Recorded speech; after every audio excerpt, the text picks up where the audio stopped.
Well, so welcome to the executive board meeting. Start with item 1, apologies. Do we have any apologies? No. Declarations of interest. Are there any declarations of interest in any business on today's agenda? No. Fine. Item 3, minutes of the meeting held on the 26th of June 25. Would anyone like to move and second the minutes of the last meeting, please? I'll second it. Yeah. Thank you. Mayor's announcements. So I just want to first thank everybody that was involved in the policy sprint this week. 3 days non-stop. It was great to see. It was great to be involved in. It was good to see that everyone coming together and working together to bring all the best solutions for this region. So thank you everybody that taken part, and Steve, I know, has got a lot of work to do now with the rest of the team, so we're going to finish the final details, but great week so far, so thank you for all that. Next one. In September, we can draw down the 700k funding for the green energy, which is great for both councils. Help save them some money. That's it for the mayor's update. Item 5, public questions. We have received a question. I believe he's here. Public question. Is it Mr. Edward Washer? Yeah, tried. Had a microphone last time, but I'll try to project myself. It's a question to the mayor. The mayor will be aware that the deputy leader of Reform UK has written to energy companies to put them on notice that a Reform government will, in Mr. Tice's words, seek to strike down all contracts signed under AR7. That's the difference allocation round 7, which I believe opens next month. In the light of this statement, what advice would the mayor give to companies in our area that might be considering entering bids in AR7? Firstly, thank you for your question. I would suggest to enter at your own risk. I don't have any solutions. I'm not an expert on green energy. I'm following guidelines of the current government, and all I can work with is what's in front of me. So enter at your own risk. Thank you.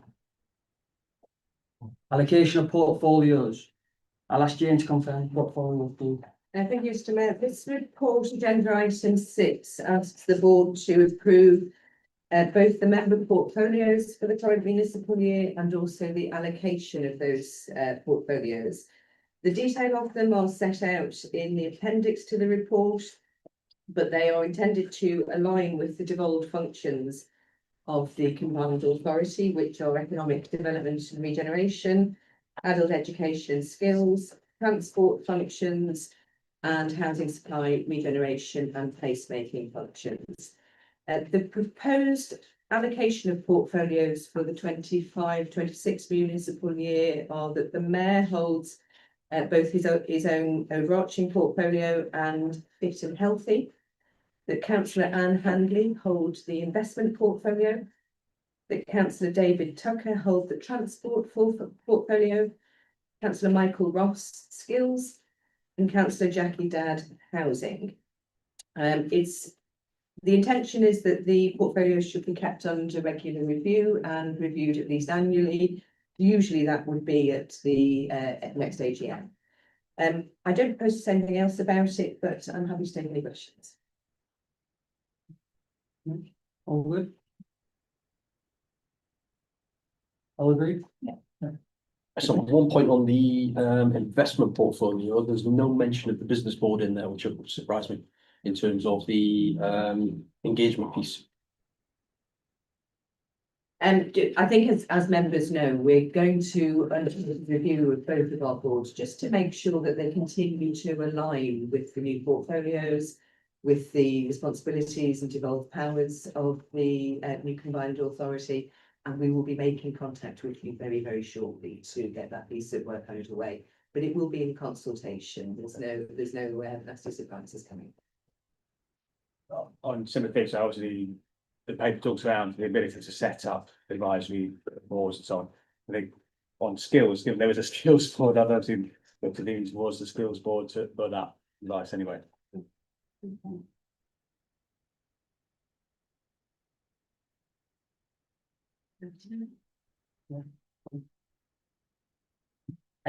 Item 7, appointment of chairs to the overview and scrutiny committee and audit and governance committee. I'll hand over to Jane to present the report. Thank you, Mr. Mayor. So the purpose of this report is to appoint or to make arrangements to appoint the chairs of Hakers Overview and Scrutiny Committee and the Audit and Governance Committee again for the 25-26 municipal year. Members will be aware that at the last meeting of this board, those two committees were established and appointments were made to them. Members will also be aware that the report of the Independent Remuneration Panel was considered at the last meeting, and remuneration has been set for 2 chairs as well as the ordinary members. In terms of who may be appointed, the chair of overview and scrutiny must be either an independent person, so an outside recruit, or a person who is not a member of a registered political party of which the mayor is a member, and in these circumstances that doesn't apply.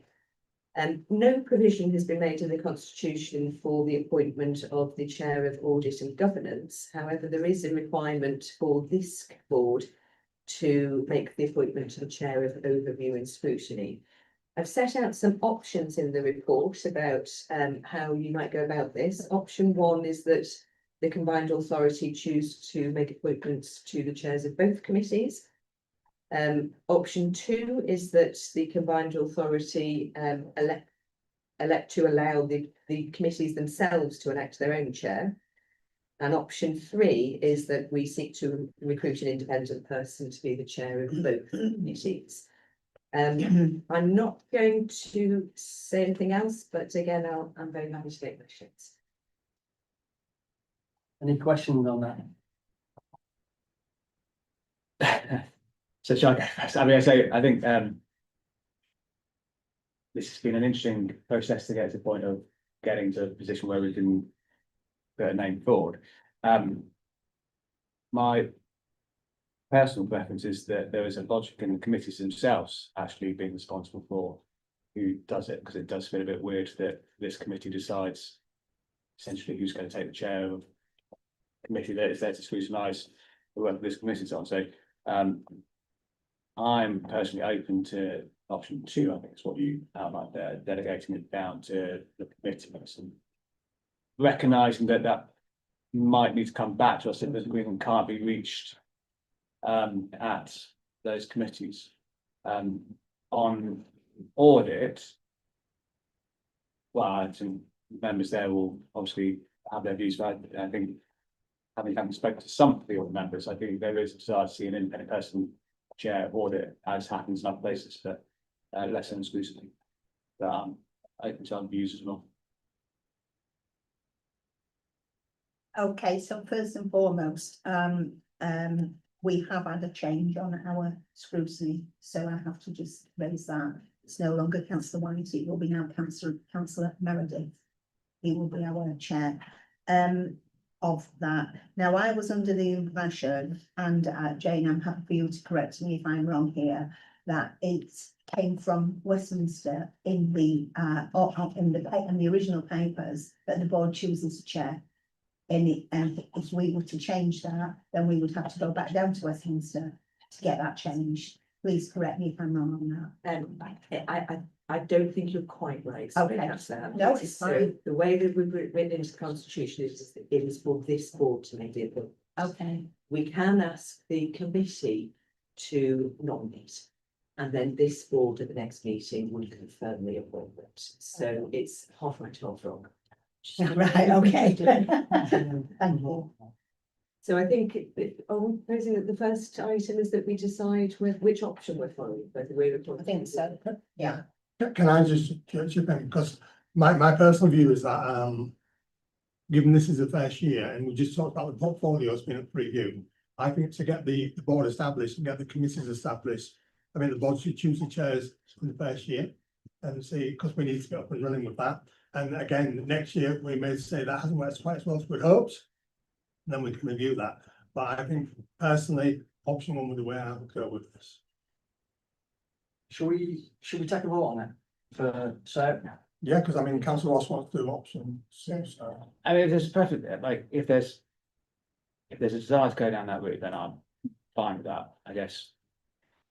Recognising that we want to make sure that there's buy-in as well, but I guess if we go from option one, we're going to appoint today, we've got one to Yeah. appoint today, That was. okay, it's fine. that was always under my impression to.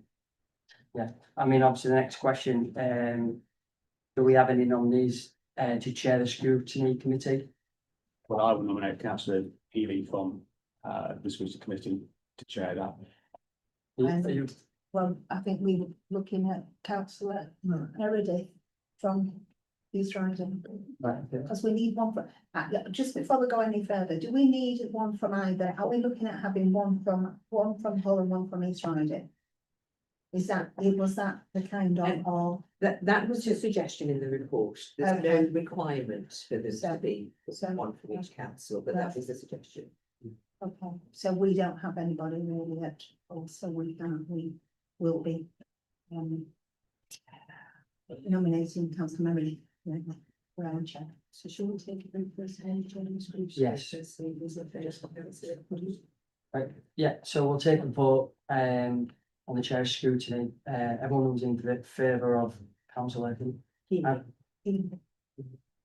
Motivation of hands, please. show your hand. Yeah, councillor Healy. Councillor Healy, yeah. Councillor. That's carried, councillor. Congratulations. You want to do the same thing with audits? Yes, we'll do the same thing now for audit. Do any of you have any nominations for the chair? We'll nominate councillor Neil for audit. No, no, we're okay. You want them then? I think you can see that's coming to help. With the- Congratulations. No. Yes, I do. So yeah, can we just go back on, or move on, we will look again at the end of the municipal year in terms of rotation, so. Fine.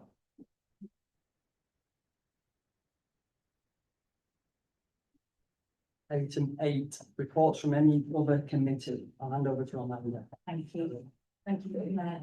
So following the June meeting, we held an employment panel last Friday. And that employment panel was comprised of the Mayor and councillors handling councillors' loss. And it was agreed that we would commence the process to recruit a permanent chief executive officer for the and head of the service for the combined authority. And in the interim, Mark Rogers' contract will be extended as interim chief executive to cover that period whilst we wait for the permanent appointment to start. So you will soon see an advert and encourage people to apply for the permanent chief exec post for the combined authority. And I think it's great that we're starting that process to have some permanent seat for the mayor within the combined authority for the board. So that's really nice. Thank you, Amanda. Item 9. Consultation on the Yorkshire Wolds area of outstanding natural beauty. Deborah Gray is going to present the report. Thank you, Mr. Mayor. This report refers to the current consultation that's open to the combined authority on designating the Yorkshire Wolds as an area of outstanding natural beauty.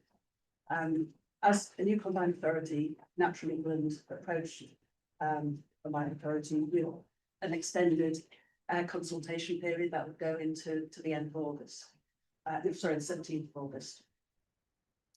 What this Natural England are considering designating the area as one of its natural landscapes. In its consultation needs to consider whether the area has sufficient natural beauty to be considered outstanding and whether it's desirable to designate it as such. The predominant area sits within the East Riding of Yorkshire Council's area, and the original consultation, which was in the autumn, East Riding Yorkshire Council responded positively to that consultation, and the proposal is here that Combined Authority supports East Riding's position on that the area is designated. So with that, Deborah, does that give land the protection from solar farms and stuff like that? It through my colleague here, Stevens, the director of planning from East Riding Yorkshire Council, he's better equipped to answer planning questions. Yeah, so Chair, it's basically a landscape designation, so it does raise the bar for new developments in terms of what would be allowed, in terms of the design and the appearance, what the impacts would be. Large scale proposals, so things like solar farms, like large wind turbines that would have an impact on the landscape would be more severely controlled by an A1B designation, and only those that didn't undermine the reasons for designation will be supported. So in theory, yes, it raises a bar for good design, and it will prevent some forms of development from taking place where the impact is significant. Questions, yeah. Question. Stephen, can I just ask, we have a lot of farmers in that area, as you know, and when they want to put their barns up, or will that impact? Do they have to have planning, special planning regulations to be able to put on what they can put? A lot of landholders and building farms have certain permitted development rights, so they can convert buildings or they can erect buildings without the planning consent. Some permitted development rights are removed in an A1B designation, but that doesn't mean that development can't take place. It just means that they can't do it automatically. They would have to come to the council with a planning application that we would then consider in the usual way. So what we would do in those instances is work with the landholder to make sure that the design is fitting basically, and the landscape character, make sure that the location of the development is in the most appropriate location. So can it go next to a shelter belt or something to make it a little bit more screened and reduce the impact? So I think in those instances that there's still some permitted developments that can take place, but where consent is needed, we'd have to then work with the farmer in to your question to find the most appropriate design and location for the proposal. Thank you very much. Thank you. Thank you. I think, Mr. Mayor, to keep it really simplistic, Mr. Hunt, when the area of the Yorkshire Walls is designated as an area of outstanding natural beauty, I think in planning terms, if I hope I've got this right, it just gives it that extra level of protection. So when an application comes in, you know, we can't, the planning department consider that area and say, will it have an adverse impact on that area? So I think it should be absolutely supported, and that's why East Riding Council supported it. Right. Would that be a reasonable, so, yeah. Is the board content to approve the recommendation? That's what we've got. Great. Move on, item 10, update on procurement and service provider to develop staff pay grades. I'll hand over to you, Amanda, if that's all right. Thank you, Mr. Mayor. Again, following the Vigil AGM, there was a discussion around a provider for the pay and grading framework for the establishment of the provider authority. And the report that's within the app outlines the procurement process that was followed following the last discussion. There was one single compliant bid received, and they're considered satisfactory. So the recommendation to the board is that you consider what's been provided and accept that we appoint to the details that are within your exempt appendix that are set. Any questions around that? No. Is the board content to approve the recommendation? Yeah. Yeah, so, thank you for the report approved. Item 11, exclusion of the press and the public. Board members, do we agree to consider the next item as exempt? Can we ask the press and the public to leave the meeting for the final item of business? Thank you.